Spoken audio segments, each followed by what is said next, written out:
그런 기운이 들어오니 문서의 기운이 왕성하게 기운이 돌아올 것이다. 49이었긴 하지만 남자분이던 여자분이던 올해 기운이 나쁘지 않았어요. 하지만 해운년의 기운들이 일단 경기가 묶여 있었어. 경제적으로 어느 집에선 곡소리가 날 것이면 어느 집안에선 웃음소리가 날 것인데, 그럼 이 우축생분들이 가장 이 세 나이 중에서 문서운이 가장 좋을까요? 가장 좋다고 하는 거는, 아니 지금 새 나이 중에 네. 좋다라고 하는 거는 저는 보고 올게요.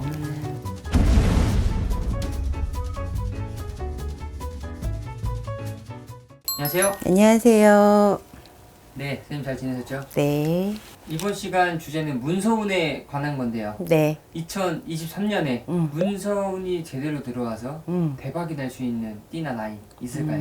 문서운이 제대로 들어와서, 네, 이미 들어와서 대박이 날 수도 있는 나이. 이미 들어왔는데 네, 이건 정말 빼박이다 네. 라고 할 수 있는 나이. 갑인생 범띠. 네. 올해 49이시고 내년에 50 되실 거예요. 74년생 범띠 되시고요. 네, 네, 이분들은 지금 올해 3월, 4월, 네. 7월, 8월 계속 운기가, 문서가 들어왔다 나갔다 들어왔다 나갔다 이런 매매운이, 혹은 어떤 이사나 변동의 운이 계속 들어왔다 나갔다 들어왔다 나갔다 했었어요. 내년 3, 4월, 5월 전에는 분명히 문서를 잡을 운이 분명히 들어옵니다. 네. 이때 뭔가를 쥐고 흔들라는 수준이에요. 네. 내 거를 주고, 내 건물을 주고 땅을 밟아라 라는 기운도 들어오고, 네. 내 가게 임대를 내보내고 나는 다른 거를 잡아라 하는 운도 같이 들어오고, 명예운이 들어오면서 직업을 내려놓을 수도 있어요. 네. 나는 돈을 벌고 열심히 움직였었지만 이제는 명예직으로 앉아있을 수도 있다는 얘기예요.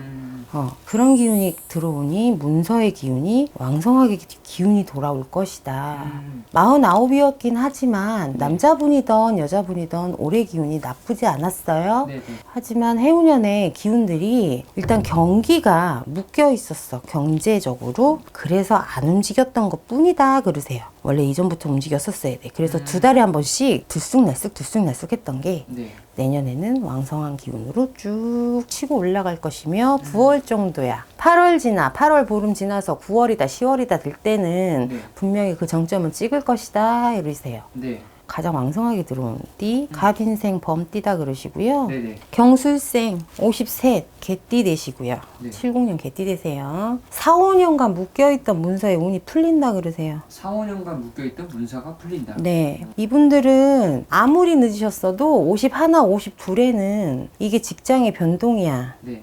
사업의 문서야. 네. 내 지위가 바뀌었어야 돼. 밑에 있었던 분은 위로 치고 올라가셨어야 되고, 뭔가 사업의 운기가 변함이 있어서 내 직업 변동이 들어오면서 옆에서 귀인이 붙고 나한테 어떤 엔진 역할을 하는, 나한테 어떤 땔감 역할을 하는 사람들이 들어오고, 그런 작업 환경이나 집안의 환경, 주변의 환경이 변함이 있었어야 되는데, 지금 이 3년 동안 멈춰 있었던 거 있었잖아요. 저희들 코로나라는 것 때문에. 그것 때문에 지금 이분들의 대운이 멈춰 있었어요. 대운의 기운이. 다들 알고 계실 거예요. 대운이라는 거는 해년마다 들어오는 대운이 아니라 10년 대운, 5년 대운, 4년 대운, 3년 대운 이런 식으로 해서 대운의 기운이 바뀌는 기운이 있었어. 근데 이분이 이미 4년 전에 들어왔던 기운이 멈춰 있었다고. 이제는 열릴 때가 됐어요. 물속에 숨어있던 기운이 뻗칠 거다라는 말씀을 하세요. 이젠 드러나야 돼. 참을 만큼 참았고 위로 솟을 때가 되었어. 네. 이젠 못 참아. 나올 거예요. 끄집고 나올 거야. 위아래가 바뀌는 형국이다. 바다와 산이 바뀌는 형국이야. 그러니까 분명히 본인들 스스로가 노력을 하면, 내가 움직이고자 하면 반드시 그 기운은 변한다 라는 말씀을 하세요. 을축생이다 그러시고요. 을축생. 예, 네. 올해 38, 내년엔 39이다 그러세요. 네네. 85년생 되시고 내년엔 선으로 나옴. 아홉수라고 한다. 아홉수라고는 하는데 기반 자체가 바뀌어버려요. 내가 깔고 앉아있는 자리가 바뀐다. 그렇다 하면 직업의 변동이요. 하고 있는 일의 변환이다. 배우자의 운기가 바뀌고, 안땅이 밖으로 나갈 수 있고 바깥에 계신 분이 안으로 들어오실 수도 있어요. 네. 이것도 문서가 변동이 있다는 얘기고요. 새로운 아이가 들어올 수도 있어요. 네. 가족이 들어올 수도 있다.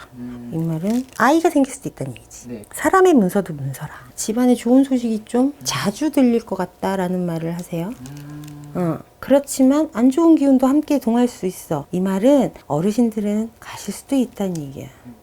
이런 다이나믹한 일들이 여러 집안에서 어느 집에선 곡소리가 날 것이며 어느 집안에선 웃음소리가 날 것인데 이런 격차가 가장 심하게 들어오는 띠가 을축생이라 그러세요. 지금 말씀하셨는데 제일 세게 들어오는 나이는 이렇게. 그럼 이 울축생분들이 가장 이 세 나이 중에서 문서운이 가장 좋을까요? 가장 좋다고 하는 거는 아니 지금 새 나이 중에 네. 좋다라고 하는 거는 저는 갑인생을 뽑을게요.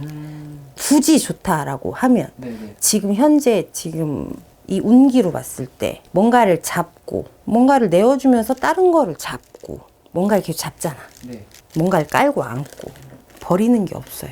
그래서 갑인생으로 저는 갑인생을 추천할게요, 진짜. 문서의 변동에 있어서 그동안 묶여 있었던 것들이 또 풀어진다 그래서 네. 이것들을 또 이전의 삶처럼 이전의 기운들과 같이 허투루 어설프게 막 이렇게 해프게 뭔가를 손에서 모래 빠지듯이 그렇게 흘려보내시면 안 돼요. 이 말씀을 꼭 명심하셨으면 좋겠어요. 그러면 다시 한번 본인들의 대운들이 바뀌어가면서 기운 자체가 변함이 분명히 들어옵니다. 이 말씀을 드리는 이유는 이 말 끝에 제가 드리는 이 말 끝에 분명한 기운의 변화로 인해서 지금까지 마음고생 하셨던 것들이 끝나는 게 보이기 때문에 말씀을 드리는 거거든요. 학원이라고 하는 건 조금 제가 아직은 조심스럽고 하지만 기억은 꼭 해주셨으면 하는 마음을 담아서 다시 한번 말씀을 드릴게요. 좋은 기운 받으셔서 내년에 이 문서를 활성화시키셔서 크게 번창하셨으면 좋겠습니다. 네. 네, 감사합니다. 감사합니다.